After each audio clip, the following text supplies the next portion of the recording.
And now, stay tune terus di Radio Mesra tiap hari hanya di 102,8 atau kunjungi www.radiomesra.com. 102,8 FM. Mesranya musik, informasi. Ya, Assalamualaikum warahmatullahi wabarakatuh dan selamat pagi Insam Mesra. Alhamdulillah pagi hari ini di edisi siar kami hari Jumat tanggal 25 Juli bertepatan dengan 29 Muharram 1447 Hijriah. Kami hadir kembali di ruang dengar Insam Mesra semuanya, menemani Insam Mesra di 102,8 Mesra FM, mesranya musik dan informasi. Untuk siaran kami, kalian juga boleh dengarkan melalui streaming di www.radiomesra.com dan sekarang ini kita juga sudah live di Facebook Mesra Radio Parepare. Insam Mesra, seperti biasanya di setiap hari Jumat itu kita di acara Dai, singkatan dari Dialog Agama Islam bersama dengan Bapak Ustaz Muhammad Rosidin BAMA. Sedikit profil beliau ini adalah alumnus Binoria University International Karachi, Pakistan. Beliau juga pernah belajar di pesantren Sirojul Muhlasin Payaman 2, Kerincin, Secang, Magelang, Jawa Tengah. Beliau bermazhab Syafi'i, pemilik sanad hadis, kutubus sittah dan lain-lain. Kemudian alumni standarisasi dai Majelis Ulama Indonesia. Beliau juga masuk atau pengajar kitab-kitab pesantren, kitab kuning, gundul, fikih, hadis, tafsir, nahwu syaraf, tauhid dan lain-lain. Dai KPK, kemudian pimpinan Pondok Pesantren Al-Ikhlas Ujung Lare. Beliau juga ini adalah kepala sekolah SD Tahfiz Al-Ilmi, anggota Ansor Kota Parepare, ketua harian DMI Kelurahan Ujung Bulu. Nah, itu sekedar informasi untuk profil beliau yang selalu setiap saat insya Allah menemani kita di acara Dai Dialog Agama Islam. Malah tadi ada yang bertanya, ini Pak Ustaz Rosidin sudah hadir kah? Ya, alhamdulillah sudah hadir di depan saya. Ini fans setia ini Pak Ustaz. Ya, Insam Mesra, untuk materi kita pagi hari ini tadi sudah saya dikirimi materinya sama Pak Ustaz, yaitu sunnah-sunnah salam, duduk istiroha, kemudian tasbih, pengingat imam, yang kadang lupa ya, dan seterusnya. Ini merupakan part ke-8 kesunahan sholat. Nah, kita efisienkan waktu kita Ustadz, kita buka acara ini. Silahkan Pak Ustadz. Bismillahirrahmanirrahim. Assalamualaikum warahmatullahi wabarakatuh. Waalaikumsalam warahmatullahi wabarakatuh. Alhamdulillahirabbil alamin. Allahumma shalli ala sayyidina Muhammad wa ala ali sayyidina Muhammad. Insan Mesra dimanapun berada, segala puji hanya bagi Allah Subhanahu wa taala, zat yang Maha menciptakan, mematikan, menghidupkan, membangkitkan. Salawat dan salamnya tercurahkan kepada sang pribadi yang mulia, orang yang mempunyai gelar, pangkat, jabatan, titel tertinggi di dunia dan di akhirat, yaitu yang mulia baginda Nabi kita, Nabi Muhammad sallallahu alaihi wasallam. Insan Mesra dimanapun berada, alhamdulillah kita berada lagi di acara Dai Dialog Agama Islam pada sekarang bertepatan dengan tanggal 25 Juli. Iya, betul. Ya, insyaallah hari ini adalah kalau tidak salah tanggal 29 Muharram. Ini Jumat terakhir. Iya, Jumat terakhir. Iya. Insyaallah kita pembahasannya yaitu tentang daripada seputar masih di kesunahan sholat. Mohon maaf, mungkin Insan Mesra akan kami angkat sedikit sekali sebentar. Mohon maaf sebesar-besarnya. Assalamualaikum. Iya Pak. Iya. Iya Pak. Halo. Ya, halo. Halo. Iya. Iya, nanti ke situ, Pak. Iya. Iya. Nanti. Iya. Nanti jam 11, Pak, ke situ. Iya. Iya.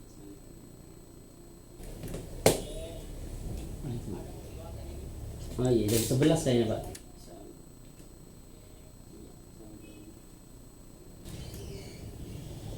Ya, kita Salam lanjutkan mesra lagi. dimanapun berada, mohon maaf yang sebesar-besarnya tuh tadi kami tidak ini tetap ditelepon lagi jadi supaya langsung Sekalian saja terima saja. karena dimatikan juga ditelepon lagi. Udah, mohon maaf Insan Mesra dimanapun berada. Alhamdulillah pada pertemuan kali ini kita akan membahas masih lanjutan pembahasan sebelumnya, apa yaitu kesunahan sholat. Nah, itu pembahasan itu tentang salam, kesunahannya, kemudian duduk istirahat ataupun julusul istirahat yang ada di dalam kesunahan sholat, dan juga nanti pengingat ketika imam salah apa yang mengingatkannya, bagaimana caranya, niatnya bagaimana, kemudian perempuan bagaimana, dan seterusnya. Ini masih kesunahan sholat part 8. Ini sebentar lagi masuk ke pembahasan kesunahan setelah sholat. Kan ada sunnah sebelum sholat, sunnah di dalam sholat. Ini kan pembahasan yang sekarang sampai part ke-8 ini masih pembahasan sunnah di dalam sholat. Sudah di dalam sholat, nanti ada sunnah selesai sholat apa saja. Nah, nanti sebentar lagi ke situ. Cuma kalau cukup waktunya, insya Allah kita akan mulai. Sebelum kita memulai, kita alangkah bagusnya kirim doa, kirim Al-Fatihah kepada siapapun, teman kita, keluarga kita yang kita kenal, yang masih hidup, yang sudah meninggal, guru-guru kita, terkhusus para pendakwah, para Andre Guruta Sulawesi Selatan, Andre Guruta Ambodali, Andre Guruta Pabaja, dan semuanya, dan guru-guru kita di universitas, siapapun, dimanapun, di IAINK, di di sini namanya Umparka, ataupun di mana yang masih hidup, yang sudah meninggal, siapapun itu, terutama Bapak Menteri Agama Andre Guruta Profesor Dr. Nasaruddin Umar MA, beliau pun termasuk guru besar di Sulawesi Selatan. Alhamdulillah kami juga senang. Kenapa? Setiap menteri agama yang dilantikan hakikatnya semuanya Allah, siapapun itu. Tapi lebih senang lagi kami ini menteri agamanya ini. Kenapa? Karena beliau alim, hafiz. Memang betul-betul betul-betul memang dari pesantren, betul-betul ahli agama, betul-betul hafiz, alim. Lebih senang lagi. Jadi sudah pas ditempatkan. Iya, di tempatnya betul-betul. Bukan berarti yang lalu bagaimana, ya tetap senang. Hakikatnya kan yang penting hakikatnya daripada Allah. Ini jauh lebih senang Pak Menteri Agama yang sekarang, karena orang alim, orang hafiz, memang betul-betul di bidangnya. Di bidangnya betul. Pada di pesantrenan. Alhamdulillah. Kita kirim doa juga semuanya. Allah hadina wa la nidrin kulli sya'ulil Fatihah. A'udzu billahi minasyaitonir rajim. Bismillahirrahmanirrahim. Alhamdulillahirabbil alamin arrahmanir rahim maliki yaumiddin. Iyyaka na'budu wa iyyaka nasta'in ihdinas siratal mustaqim siratal ladzina an'amta 'alaihim ghairil maghdubi 'alaihim. Amin. Ya, alhamdulillah pada kedatangan ulama. Ya, insyaallah nanti akan khutbah di Masjid Raya di sini. Selamat datang Bapak Andre Guruta Menteri Agama. Bapak Profesor Dr. Bapak Nasaruddin Umar MA. Alhamdulillah, insyaallah berkah. Bismillahirrahmanirrahim. Yusannu fis salami, disunahkan ketika salam, diantaranya ayab tadi'a, memulainya kapan? Bihi, mulainya wa wajhu mustaqbilul kiblati, wajahnya tetap menghadap ke kiblat, baru mulai salam. Assalamualaikum wa taslimatu tsaniyah. Begitu pula salam kedua. Wal iltifatu bahitu yurakhadhu fi taslimataini min khalfi. Dan ketika menolehnya itu sekiranya pipi si imam ataupun pipi kita yang sholat terlihat oleh orang di belakangnya. Berarti bukan cuma kayak gini assalamualaikum, tapi assalamualaikum warahmatullahi, belok, kelihatan pipi kita itu, kelihatan orang sebelah. Andaikan orang melihat yang di belakang kita melihat, oh kelihatan pipinya. Salam itu seperti itu.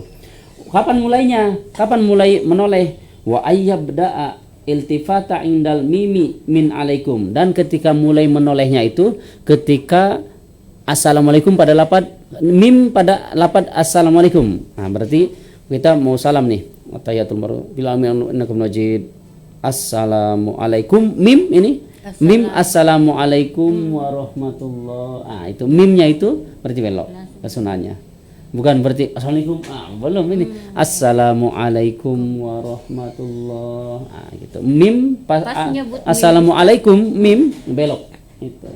Wal intihau min salami ma'al intihai minal iltifat, dan selesainya salam, selesainya menoleh, selesainya salam berarti assalamualaikum warahmatullah, assalamualaikum warahmatullah, berarti selesai.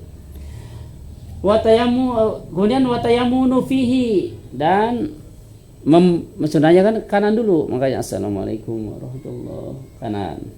Wa yazida qauluhu warahmatullah, dan sunahnya juga ditambahi dengan warahmatullah, kan boleh assalamualaikum. Andaikan ini assalamualaikum, assalamualaikum, gitu. Tapi sunahnya ditambahi dengan warahmatullah. Assalamualaikum warahmatullah, assalamualaikum warahmatullah. Seperti itu. Mim pada assalamualaikum belok. Mim pada assalamualaikum belok. Itu sunahnya. Assalamualaikum warahmatullahi wabarakatuh. Kemudian wa ma ziyaratu wa barakatuh. Adapun tambahan kalau mau assalamualaikum warahmatullahi wabarakatuh, assalamualaikum warahmatullahi wabarakatuh, ada tambahan barakatuh. Patusanu inda Ibnu Hajar fi salati janazah faqat. Disunahkan menurut Imam Ibnu Hajar ketika sholat jenazah saja. Sholat jenazah itu lengkap. Gitu. Nah, assalamualaikum warahmatullahi wabarakatuh. Itu sudahnya ketika sholat jenazah. Berarti lengkap. Kalau sholat biasa assalamualaikum warahmatullahi dan seterusnya. Itu. Ada penelpon? Kita coba terima teleponnya Mas boleh. Ustadznya. Tapi suara bagus ini ya di pendengar. Iya, bagus. Ya, silahkan Faida dari Wajo. Halo. Halo, assalamualaikum. Waalaikumsalam warahmatullahi wabarakatuh. Pendengar kita dari Assalamualaikum warahmatullahi wabarakatuh, Pak Ustaz. Waalaikumsalam warahmatullahi wabarakatuh. Iya. Halo. Sebelum saya bertanya, mau maaf dulu dengan Pak Ustaz. Iya. Karena saya tidak dengar suaranya di HP. Mm-mm. Dengar saya di streaming. Iya. Yang ingin aku tanyakan sama Pak Ustaz mengenai sholat.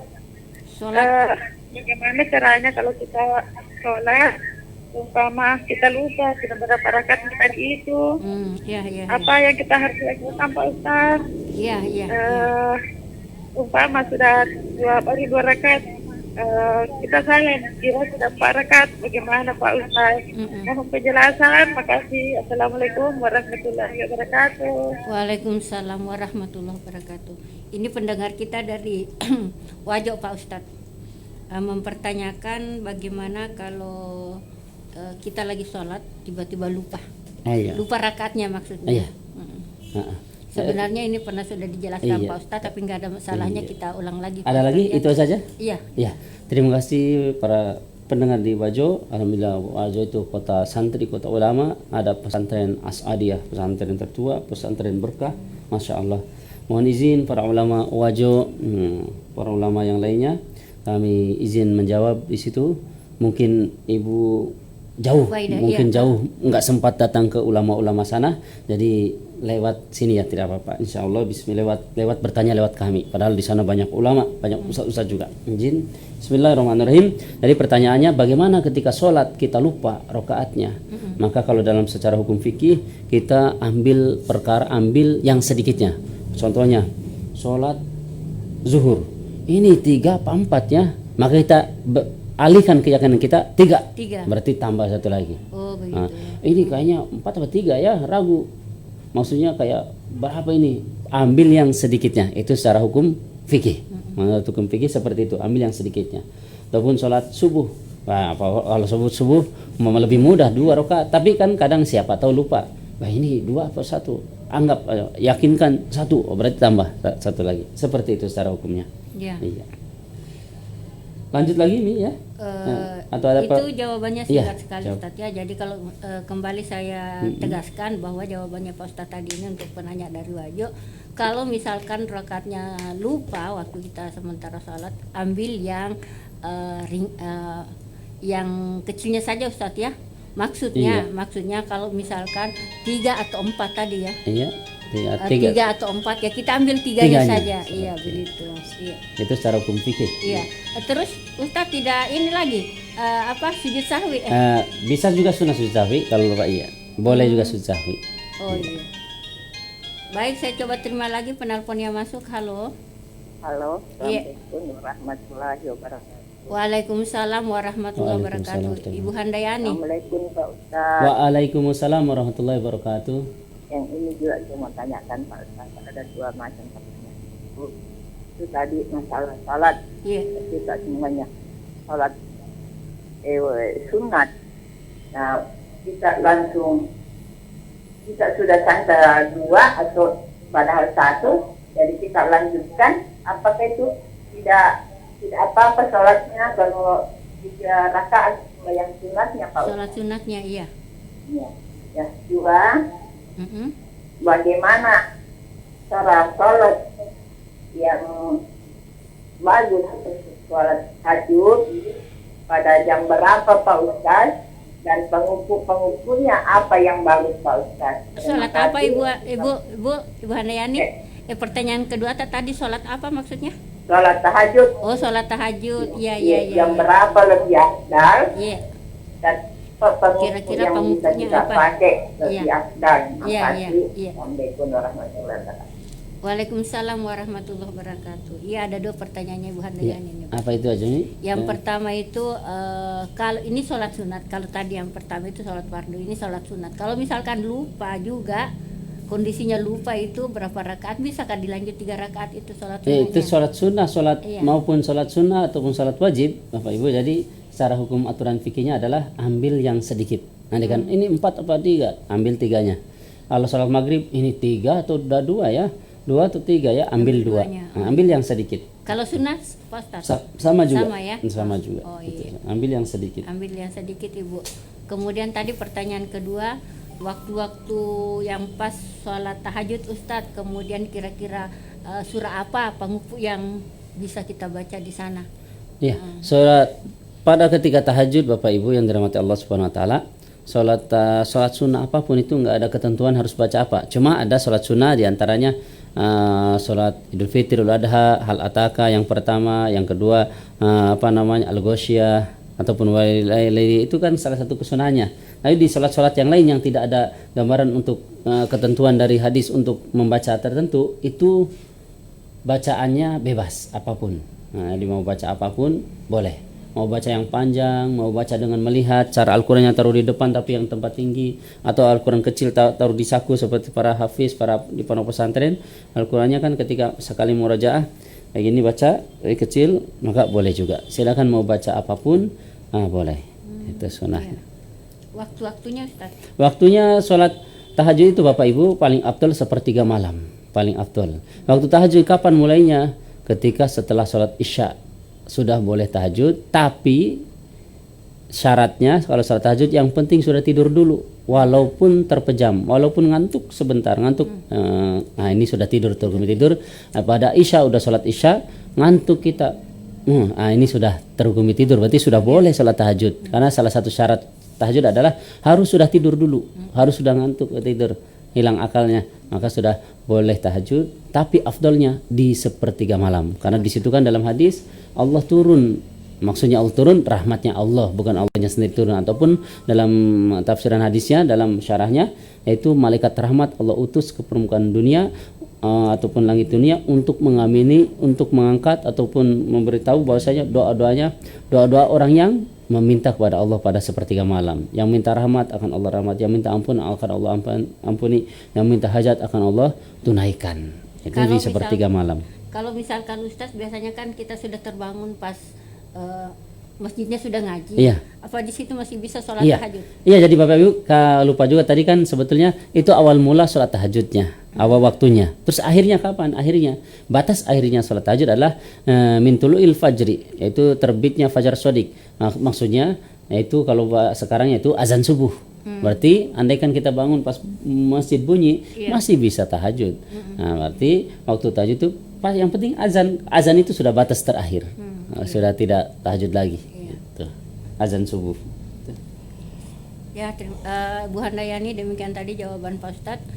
Kemudian saya menyapa dulu insan mesra yang sudah bergabung di Facebook. Firsa, Assalamualaikum Ustadz. Waalaikumsalam, salam Jumat Barakah. Iya. Kemudian Ibu Esti Kuswardani, maaf Ustadz mau bertanya, bolehkah orang yang sudah meninggal dirayakan ultahnya?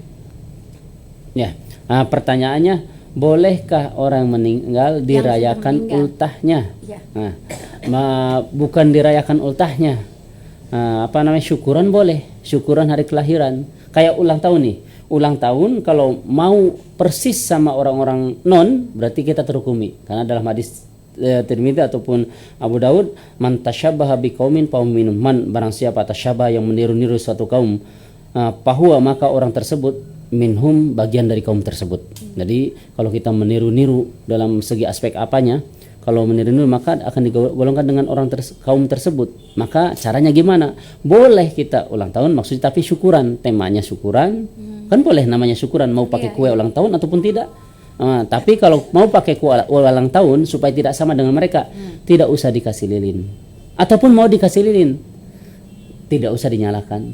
Iya. Ada angkanya tapi tidak usah dinyalakan, karena kalau dinyalakan dan ditiup sama seperti orang-orang non. Nah, silahkan syukuran, syukuran hari kelahirannya boleh dengan baca doa, apalagi kita sedekah, apalagi makanan dibagi-bagikan, pahala. Terus yang meninggal bagaimana? Ya kalau dibilang syukuran ya boleh saja. Dan kalau yang meninggal sebagusnya itu saja, haul kayak iya, Sayyidina Khadijah kan ketika Haul Rasulullah, itu artinya apa, Ustaz? haul itu terulang lagi, kembali lagi. Oh, Maksudnya mengingatkan, mengingatkan kembali lagi. Hari ini nanti tanggal berapa ini? 25 Juli. Nanti tahun 25 Juli lagi, haul kembali lagi. Haul itu berulangnya kembali. Itu Sayyidina Khadijah. Ketika Rasulullah memperingati, maksudnya haul kan, Rasul menyembelih kambing, kemudian kepalanya atau daging kambingnya itu. Nah, ini untuk diniatkan untuk Sayyidatina Khadijah sebagai pahalanya itu. Maka Sayyidatina Aisyah cemburu. Iya. Orang sudah meninggal saja diingat-ingat, seperti itu. Maksudnya itu salah satu dalil haul. Diinikan lagi, apa namanya, diingat kembali. Ya intinya pahalanya diniatkan untuk almarhum. Maka itu boleh. Gitu. Tapi Ustaz, biasakan kan tadi sudah disampaikan bahwa kalau misalkan kita mencontoh dengan apa yang dikerjakan saudara kita yang non itu berarti kita sudah masuk. Iya. Bagaimana kalau ini Ustaz, kan sekarang kan bukan cuma kue saja, kadang ada kue nasi tumpengnya yang berbentuk kerucut itu kan bentuk kerucut seperti ini Ustaz. Piramida itu nah. Ya, itu kan bagaimana itu? sebetulnya tidak apa-apa Bapak Ibu, mau bentuknya kotak, mau bentuknya love, mau bentuknya lonjong panjang. Kan setiap orang menganggap beda-beda. Oh, ini kerucut bentuknya seperti apa? Seperti candi. Oh, ini bentuknya itu menurut kalian. Kita juga pakai levis, pakai jas. Ada orang yang pakai jas. Pakai jas, pakai topi kecil atau dan sejenisnya. Orang Yahudi ketika ibadah di dinding ratapan pakai jas. Iya. Kita kok pakai jas? Kan kita bukan mau menyembah dinding ratapan, kita kan mau sholat. Ada yang pakai jas ya boleh saja. Itu pun sama seperti itu. Mereka bagi yang enggak setuju itu menganggap itu apa namanya, bentuk tumpengnya itu kayak candinya Borobudur atau sini. Itu menurut kamu. Menurut orang lain tidak. Mau terserah, mau bentuknya kerucut kah, mau kotak apa, yang penting niatnya dia untuk apa. Saya kan segala sesuatu itu tergantung niatnya. Yang penting tidak melanggar syariat maka boleh. Contohnya kita mau syukuran, mau bentuknya tumpeng, mau bentuknya apa, niatnya apa dek kamu? Niatnya syukuran. Ya udah, doa bersama silakan. Ataupun gak usah pakai tumpeng lah, mau pakai nasi goreng aja saya buatkan, niatnya syukuran boleh. Nah, tapi Ustadz biasanya pakai tumpeng, ya itu kan karena udah adat. Sama seperti di sini ada mapaci apa, mapaci wajib enggak? Tidak. Tapi kan sudah adat, sudah kebiasaan. Selagi tidak melanggar syariat ya tidak apa-apa. Mapaci apa kan bukan kewajiban, tapi kan selalu ada karena sudah terbiasa. Ada mapaci, ada apa lagi, mapendre doe, apalagi ada apa, dan yang lainnya kan itu sebetulnya kebiasaan. Cuma kan tidak melanggar ya tidak apa-apa. Sama seperti tadi juga yang mau syukuran, karena di sini kebiasaannya selain kalau enggak pakai kuetar, pakai tumpeng, ya silakan pakai tumpeng. Yang penting niatnya itu, niatnya untuk apa. Sama seperti tadi orang pakai jas. Jas itu ibadahnya orang Yahudi rata-rata pakai jas itu. Iya. Pakai jas dan di dinding ratapan. Kalau kamu mengatakan yang tumpeng itu berarti ikut tradisi Hindu apa, kamu juga pakai jas sholat ikut apa Yahudi di dinding ratapan, padahal kita pakai jas tapi ibadah kepada Allah Subhanahu wa taala. Intinya tengok dia tumpengnya untuk apa. Kalau tumpengnya untuk penunggu pohon, penumpangnya untuk arwah, tidak bisa. Kecuali niatnya ini pahalanya diniatkan untuk almarhum, maka boleh. Karena di dalam hadis Sahih Muslim yaitu pernah kami utarakan, nanti panjang lagi ini pembahasannya. Iya. Intinya kalau sedekah diniatkan pahalanya, pahala sedekah diniatkan untuk almarhum, pahalanya sampai. Sama seperti itu juga tadi. Itu. Intinya segala sesuatu itu ya tergantung dari niatnya saja Ustaz ya. Karena kalau mau disamakan, itu kayak piramid, itu menurut kamu, kayak sandi. Kalau saya nanti, itu kayak apa? Pembatas parkir gimana? Pembatas parkir yang kuning-kuning di pinggir jalan. Ya sama-sama aja. Oke, kita lanjut lagi Ustaz. Iya, siap. Bismillahirrahmanirrahim, kita lanjutkan. Kemudian tadi yaitu sunnahnya ada tambahan wa rahmatullah, tapi kalau sholat jenazah sunnahnya lengkap assalamualaikum warahmatullahi wabarakatuh dan seterusnya. Kemudian wa adamu maddihi, dan tidak memanjangkan sekali assalamualaikum. warahmatullahi, kayak ceramah saja. Berarti assalamualaikum warahmatullahi. Dah. Jangan assalam ataupun warahmatullahi panjangan. Dah, tidak memanjangkan. Wa yafsila baina taslimataini biqadri subhanallah, dan mempase menjeda di antara dua salam. Berarti assalamualaikum, seukuran baca subhanallah, assalamualaikum warahmatullahi, subhanallah. Seukuran baca subhanallah panjangnya mana? Subhanallah. Berarti assalamualaikum warahmatullahi. Jangan assalamualaikum warahmatullahi, assalamualaikum warahmatullahi. Ada jedanya, assalamualaikum warahmatullahi, jeda. Assalamualaikum warahmatullahi. Cukup. Kemudian waniyatul khuruji minas sholati ma taslimil ula, dan niat keluar dari sholat ketika salam pertama. Pasti kita niat dalam hati, saya sudah selesai sholat, assalamualaikum warahmatullahi, dan dalam hati niat keluar sholat. Kemudian yang selanjutnya wayan wiya salama alal malaikati wa mu'minin insi wal jin bi taslimataini, dan niat salam wayan wiya radda alal imami fi ihdahuma. Dan berniat salam kepada malaikat dan orang mukmin dan manusia ataupun jin yang berada, pokoknya niat untuk malaikat ataupun orang mukmin, ataupun orang yang ada di kanan kita, kiri kita, ataupun jin. Kan jin juga ada yang taat. Iya. Nah, assalamualaikum warahmatullahi wabarakatuh. Malaikat juga kan ada yang ikut sholat. Ya udah, niatkan seperti itu. Wa in waradda alal imam fi ihdahuma, dan niat juga untuk menjawab salamnya imam di salah satu kedua salam. Gitu. Seperti itu. Ini sunnah ke salam sudah. Kalau tidak ada yang ditanyakan, kita lanjut ke tasyahud awal. Iya. Salam. Lanjut nih ya.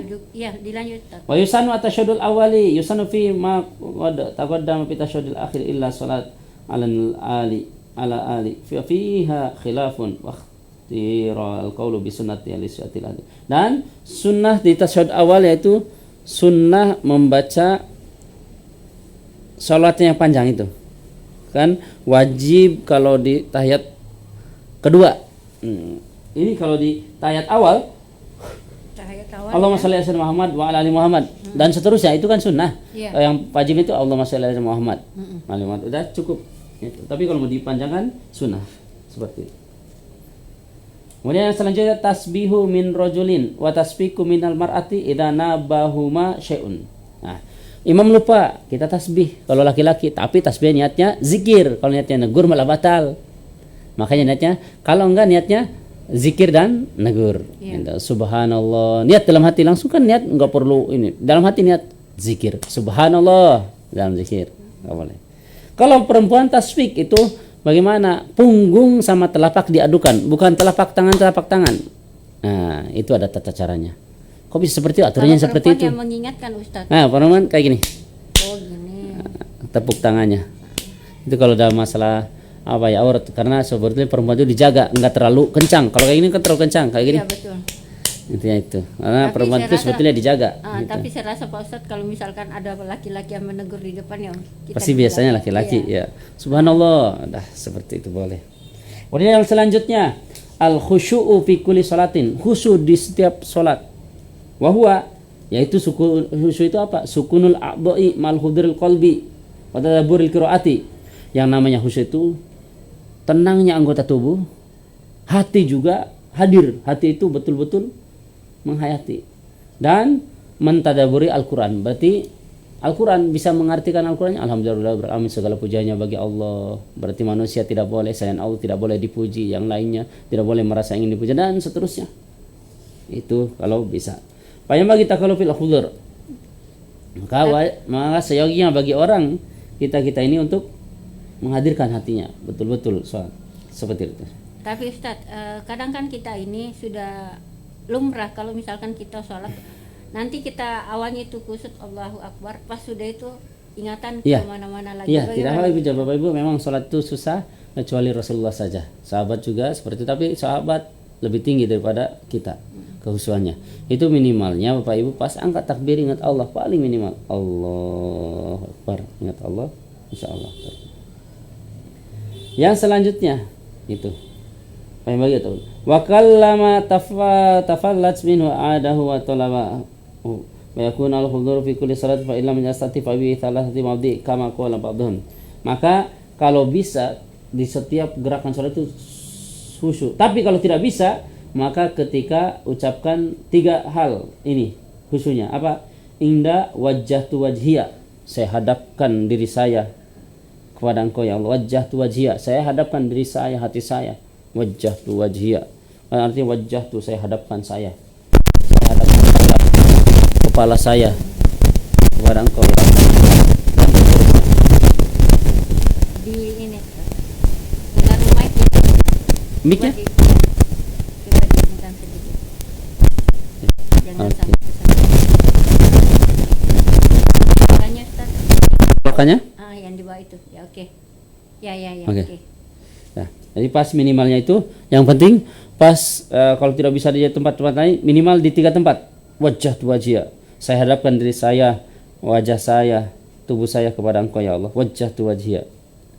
Wa atsani inda qauli iyyaka na'budu wa iyyaka nasta'in, dan yang kedua ketika iyyaka na'budu wa iyyaka nasta'in, hanya kepada Engkau kami beribadah, hanya kepada Engkau kami memohon ya Allah. Nah, itu ingat lafadznya seperti itu paling minimalnya.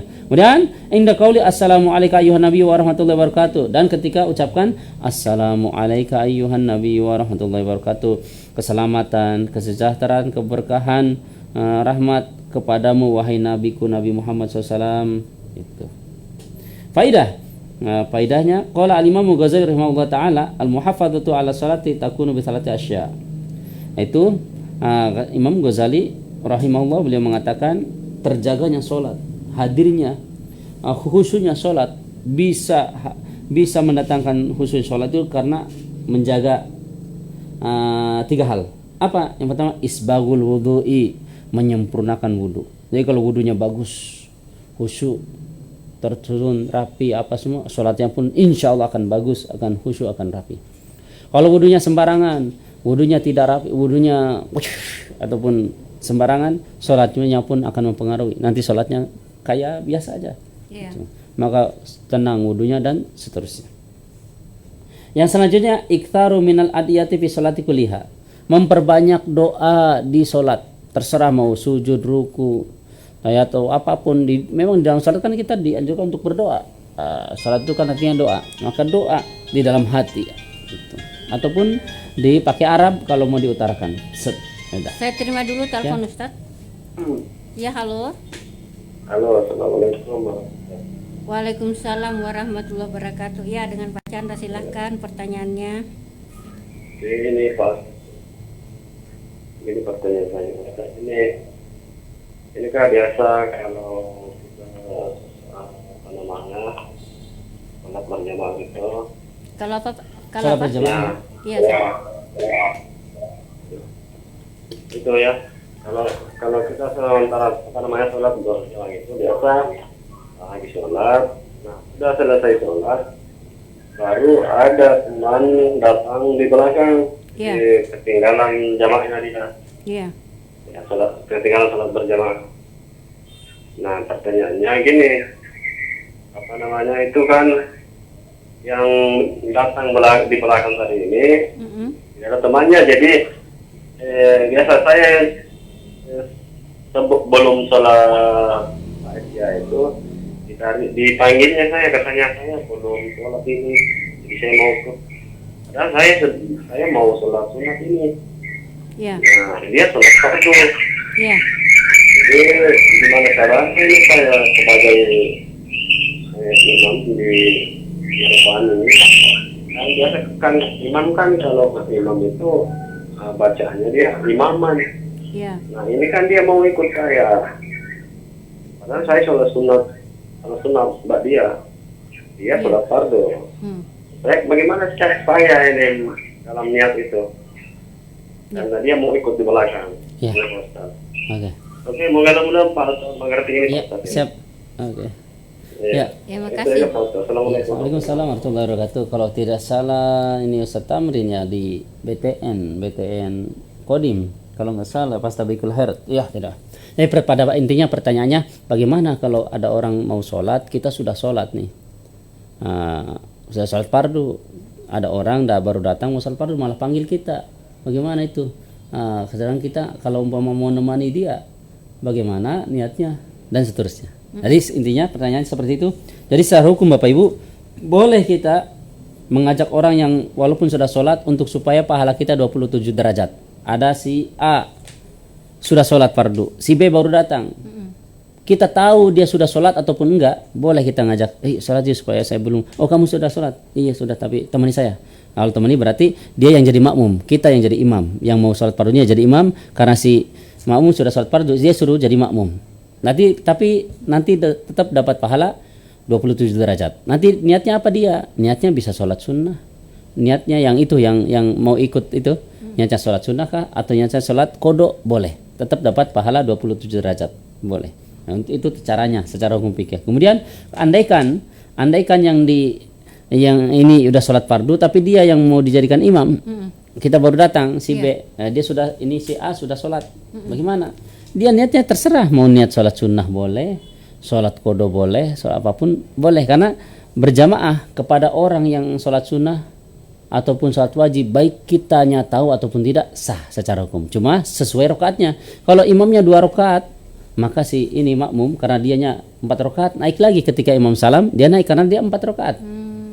Ataupun jumlahnya lebih sedikit si imam, ataupun jumlahnya imam lebih banyak, berarti kita yang makmum tinggal salam. Andaikan imam sholatnya sholat yang 4 rakaat, kita mau berjamaah kepada dia, saya sholat subuh, dia nggak tahu sholat apa, berjamaah, ternyata setelah rakaat kedua dia naik lagi, kita berarti salam karena kita sholatnya subuh.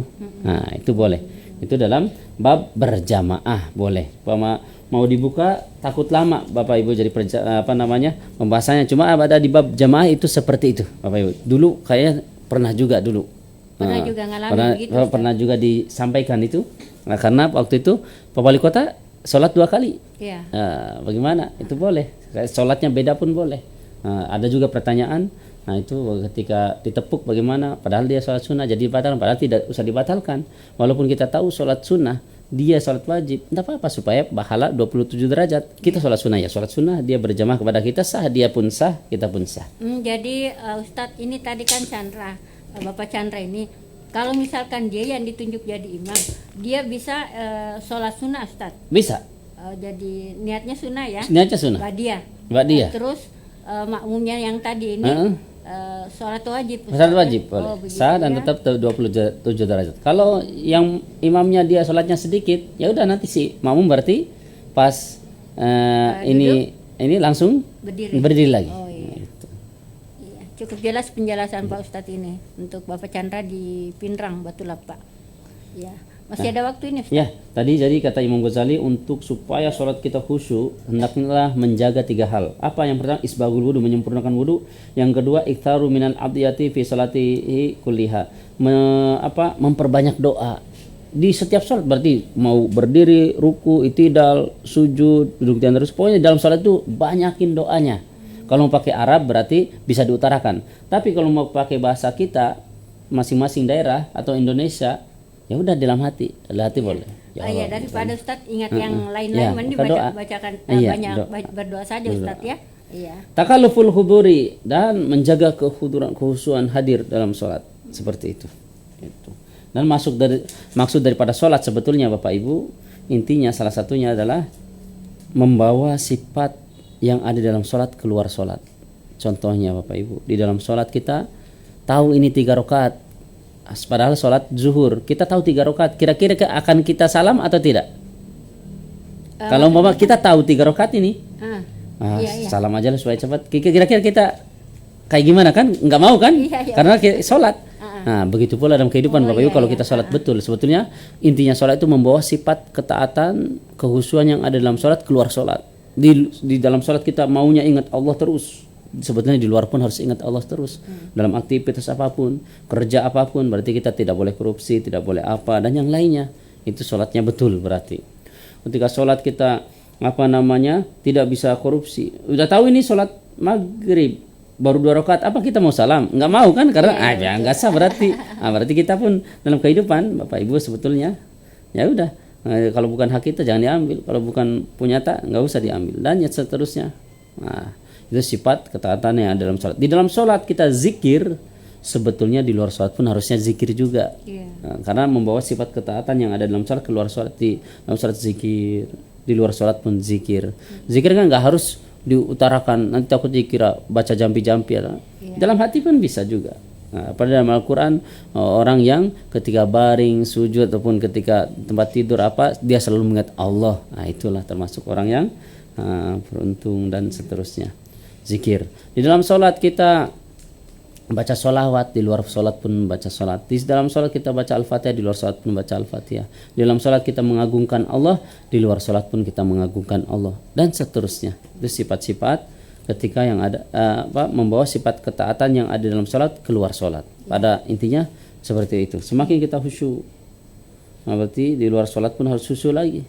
Di dalam sholat kita ingat Allah, di luar sholat pun kita ingat Allah. Itu maksud daripada sholat. Seperti itu. Malah saya pernah mendengarkan Ustadz bahwa sholat itu mencegah perbuatan mungkar. Ya, keji dan mungkar. Jadi, secara hukum seperti itu. Nanti kan ada yang bertanya, oh berarti Ustadz sholatnya ini kami sholatnya itu ada orang, kalau ada orang yang seperti itu berarti sholat tapi buat keji atau mungkar berarti sholatnya nggak betul. Padahal sholat mencegah perbuatan keji dan mungkar. Tidak lama, insya Allah. Tidak lamanya terserah Allah. Mau berapa lamanya itu terserah Allah, daripada Allah, kekuasaannya Allah. Insya Allah akan merubah sholatnya. Karena ada di zaman Nabi, ya Rasulullah, ada sahabat tanya, itu si fulan sholat tapi maling lagi, nyuri lagi. Ya Allah, ya Rasulullah itu sini tapi kayak gini lagi. Kata Nabi, biarkan. Nanti tidak lama lagi akan Allah rubah. Tidak lama lagi sholatnya akan merubah dia. Ya, entah yang keberapa, entah yang keberapa, dah berbaik sangka dan saling mendoakan. Insya Allah akan baik-baik saja. Seperti itu. Iya. Masih ada waktu 3 menit lagi nih Ustaz. Saya lihat dulu pengingat imam lupa sudah. Iya. Udah ya, pas kesunahan sholat dalam sholat itu. Sepertinya pembahasan kita sampai sekarang ini Ustaz ya. Iya. Masih ada kelanjutannya. Iya, masih ada kelanjutannya. Sedikit lagi, yaitu diantaranya itu tazayyunu wa tajammulu fiha, yaitu berhias ataupun memperbagus ketika sholat. Memperbagus apa ini Ustaz? Memperbagus penampilan. Diantaranya bil lubsul imamah, memakai imamah yang diikat itu kayak Sultan Hasanuddin, kayak Imam Bonjol, kayak Andre Guruta itu. Memperbagus itu kan salah satu sunahnya. Sebetulnya sunah, cuma bahasanya kan pakai tazainu untuk memperbagus. Itu sunahnya juga. Nah, jadi karena waktunya sedikit, mungkin berapa detik lagi atau berapa menit lagi. Nah, insya Allah kita lanjut di Jumat depan. Masih kesunahan sholat fard keberapa itu? Ke-9 sebentar. Ke-9 ya. Ke-8. 8 dan seterusnya. Baru setelah itu kalau selesai masuk ke sunnah-sunnah setelah sholat. Nah, kan sunnah-sunnah sebelum sholat sudah. Ini masih sunnah-sunnah yang ada berada di dalam sholat, dan setelah itu baru sunnah-sunnah setelah sholat. Ya Ustadz, waktu yang mempertemukan kita, akhirnya waktu juga yang memisahkan kita. Terima kasih untuk ilmunya hari ini Ustadz. Terima kasih juga untuk Insan Mesra yang sudah bergabung. Terima kasih untuk yang selalu mendengarkan acara ini. Insya Allah besok, hari Jumat berikut, kalau tidak ada halangan, tentu kita balik lagi menemani Insan Mesra semuanya. Masih di acara dan jam yang sama. Sampai jumpa. Assalamualaikum warahmatullahi wabarakatuh. Waalaikumsalam. And now, Stay tune terus di Radio Mesra tiap hari hanya di 102,8 atau kunjungi www.radiomesra.com 102,8.